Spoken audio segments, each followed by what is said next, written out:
decided to go his own way. They were staying in the family's summer house on the island of Fora, and her father had died 2 days earlier. Astrid was traumatized and in a state of shock, so much so that later in the fall she found herself staring at the wall of a psychiatric ward for several days. It was only when her sister Sandra leaned over her as she was sitting in a hospital armchair and shouted that she needed to pull herself together that Astrid listened. Victor needed her. 3 years later, Henrik put his arms around Astrid with sweet tenderness, and she has rested within his healing embrace ever since.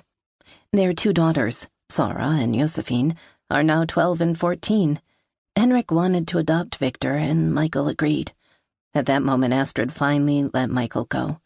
When Victor got a little older, he saw Michael occasionally, whenever some friend or family member was able to accompany him across the Atlantic to New York City, where Michael now lives. When Michael learned he was going to spend a year working for an architecture firm in Copenhagen, he sent an email asking to see Victor more often. The graduation celebration will be the first opportunity of many, and as a graduation present, he intended to invite Victor to visit him in Copenhagen. Astrid and Henrik agreed it would be good for their son to know Michael better. Henrik, in particular, felt it was time. The strong flavor of the last cheese sample pulls Astrid back to the present. "This one is great," she says, feigning enthusiasm. There's no point in standing here any longer, trying to make sense of something that happened so long ago.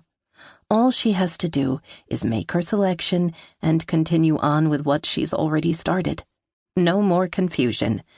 She simply wants to get it over with. 2 days later, and the big moment has arrived.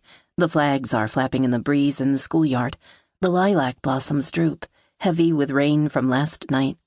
Now the sun is shining again, but there's a slight chill in the air on this June day. Here and there, big clouds appear, swollen and cold as marble. Earlier in the morning, Astrid snapped at everyone in her family for different reasons.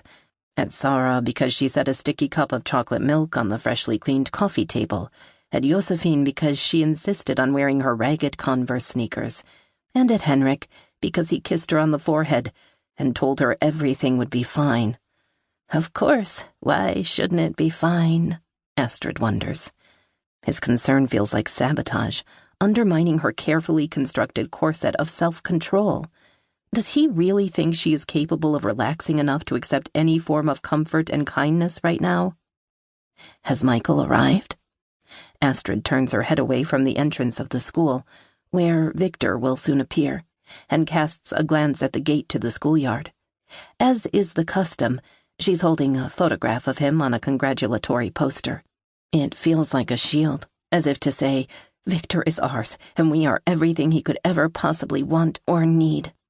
Henrik slips his hand under her long hair, and his touch feels surprisingly good.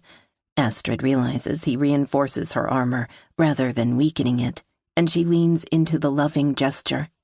Henrik still has a hard time keeping his eyes off her. "When is Victor coming out?" Sarah asks. "Maybe another 10 minutes or so." Henrik is the one who answers Sarah's question, and Astrid allows his calm voice to ease her nerves. He's a rock. He's her rock, the man she can lean on and turn to for warmth, the person who affirms the solid strength of their family life. Why did she allow herself to forget this? Astrid's sisters, Sandra and Lena, come into the schoolyard, along with Sandra's husband, Per, who seems as though he may have had a drink or 2 already, and their mother, Kerstin. Under her crisp poplin coat, Kerstin is wearing her best suit, made of turquoise silk from Thailand, and a gold brooch shaped like a butterfly with tiny emerald eyes. Her hair flutters in the breeze. Over the years, her determination to increase the volume of her bouffant hairdo by teasing the strands intensified, while her ability to smooth them down afterward diminished. Consequently, her hair often looks like circus horse plumes, waving in all directions. Astrid hugs her sisters and mother a bit stiffly, feeling self-conscious about her own appearance. Lena is wearing something chic, as usual, presumably one of her own creations. Her dark sunglasses hide her eyes, but her lips are pursed. Lena is the youngest.